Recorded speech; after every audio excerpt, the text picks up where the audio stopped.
to, we have so many great things like Sammer's production company, all the movies and films that he's produced. Your filmography yourself, Jamal, is just so impressive. And exposing that to American audiences, not just, Arab and Muslim Americans, but Americans. It's so important that they see the true image of the Arab world, and entertainment is a very powerful way to do it. Yes. Tell us about one of your most recent productions. What should we know about it? What you're involved with today, and what are you trying to do with it? Actually, I'm shooting now in a new TV series. Will be shown in Ramadan. It's called قصة حب, which means in English a love story. Right. And it's going to be something really very controversial and very new. I'm playing the part of a school teacher who has some really very different students in his classroom, and some of them following drugs. Some of them, they like to sit on the net hours to download pornographic films and to distribute that in the school. Some of them are very, very, very normal, very smart, intelligent students, and a couple of them are fundamental Islamists. And they had a big problem in the classroom because during the election time for the student union, the students fight, and he asked their parents to come to the school. And one of the students who is Islamic fundamentalist, his mother come, and she is like her son. Islamic fundamentalist, but actually she and the teacher gets in love for each other by the time they communicate, and love changed her so much.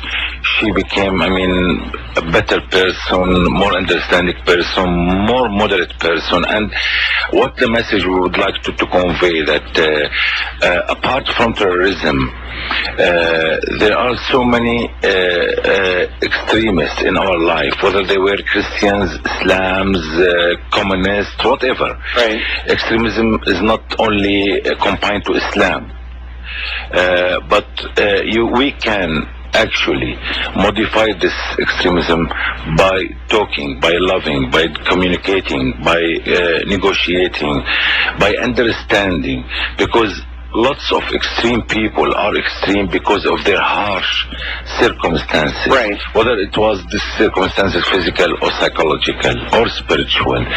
So I think better society is more communicative society. Then you would have no extremism in it, as well as improving the economical life of people, because poverty is the very good ground to grow all these horrible things. That's the message of the series, actually. And I think that's an important message, because Laila and I, before you actually got to the studio in Detroit, we were talking about this most recent terrorist attack. And here's a man who is wealthy, comes from an educated, wealthy family. I understand that when you're poor and impoverished and suffering, you're going to strike out in anger. I don't think this terrorist hates Americans. I think that the educated Arab and Muslim world is angry with the way sometimes the United States treats Arabs and Middle East countries so unfairly, the way they say terrible things about Syria, the way they say terrible things about Lebanon or Palestinians. And I think we see kind of two different kinds of reactions. The very wealthy, educated, trying to make a statement, and then on the other hand, we do see the anger that festers up.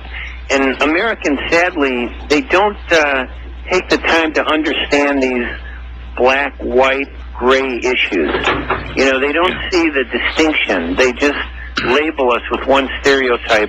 And that's why I would love to see your films and your productions, and also Samy, yours also, made more available to Americans. They need to see we're just like everybody else.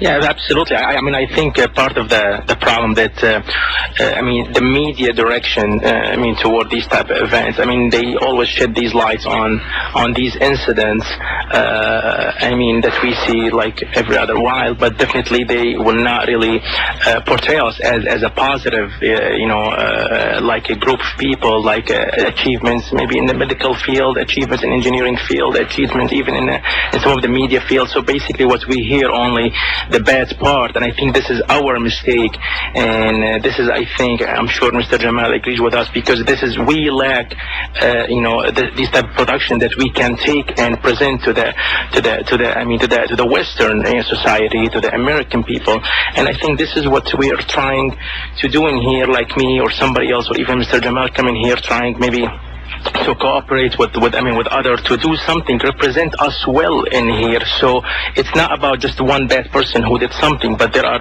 plenty of other persons successful, you know, and role models.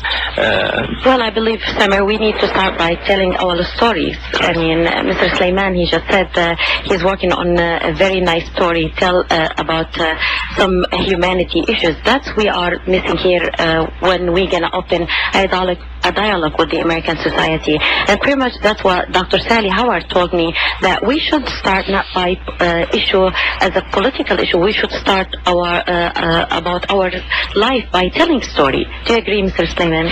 Yes, of course. If we think of the difference, people like Louis Armstrong or Billie Holiday or Ella Fitzgerald or B.B. King or Ray Charles, all those great artists in the history of music in America, they got tremendous change for the life of black people in this country.